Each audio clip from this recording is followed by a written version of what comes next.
Je me nomme Ishaka Soma Sangare, artiste plasticien malien. Je réside à Bamako.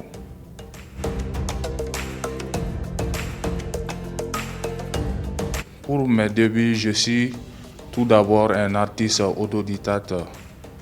Je n'ai pas fait d'école d'art, je me suis auto-formé et j'ai eu à côtoyer d'autres artistes renommés au Mali ici. Donc j'ai débuté depuis l'enfance, j'aimais l'art, j'étais passionné par l'art. Donc quand j'ai eu mon DF, je voulais faire les écoles d'art. Bon, les conditions n'étaient pas réunies pour que je fasse une étude dans une école d'art. Donc je me suis auto-formé. J'ai regardé d'autres artistes maliens, j'allais aux expositions. Donc je suis même allé à Dakar voir sillonner le travail d'autres artistes en dehors du pays.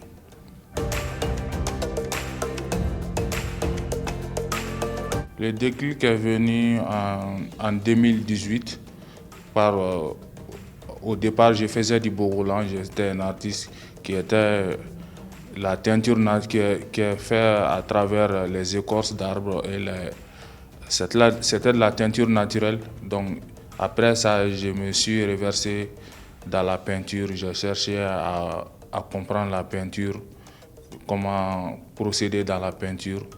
Et j'ai rapproché d'autres artistes maliens qui sont connus, notamment comme Ibrahim Balo qui m'a beaucoup aidé dans ce processus.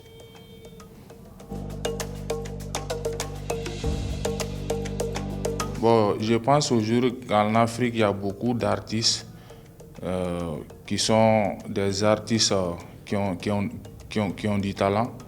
Donc, je pense que l'art africain a beaucoup de talent, mais il y a un manque de promotion de notre art sur l'échelle internationale.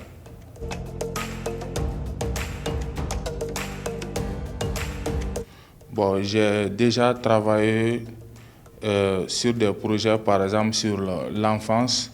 Donc j'ai présenté une partie de cette série ici. Et j'ai travaillé aussi sur la nature, c'est-à-dire la dégradation de la nature faite par les hommes aujourd'hui. L'homme est en train de dégrader la nature à cause de ses propres fins. Bon, j'ai aussi travaillé sur ce monde actuel où tout est lié à une question de matériel. C'est un monde qui n'a pas de sentiments. Donc, on a tendance à laisser l'essence même de la vie pour les biens matériels.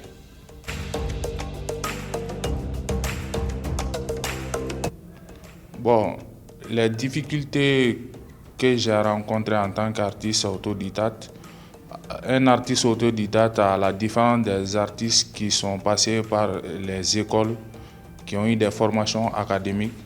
Bon, tu es obligé de t'auto-former. Donc, tu es comme un oiseau qui n'a pas de destination. Tu apprends à travers le temps. Contrairement aux artistes qui sont passés par les écoles d'art.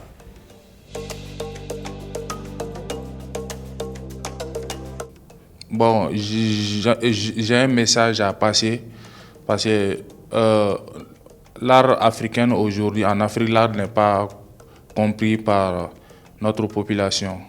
Parce que la majeure partie des consommateurs de l'art en Afrique, c'est basé sur l'étranger.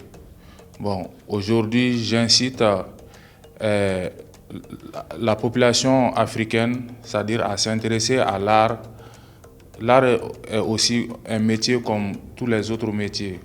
Donc, même les artistes ont des difficultés. Par exemple, dans la famille, quand tu es un artiste, la plupart ils sont mieux compris par la famille. Donc, les gens même considèrent les artistes comme des fainéants, des gens qui n'aiment pas travailler. Bon, je lance ce message à tout le monde à s'intéresser à l'art, à voir l'art comme un métier comme tous les autres.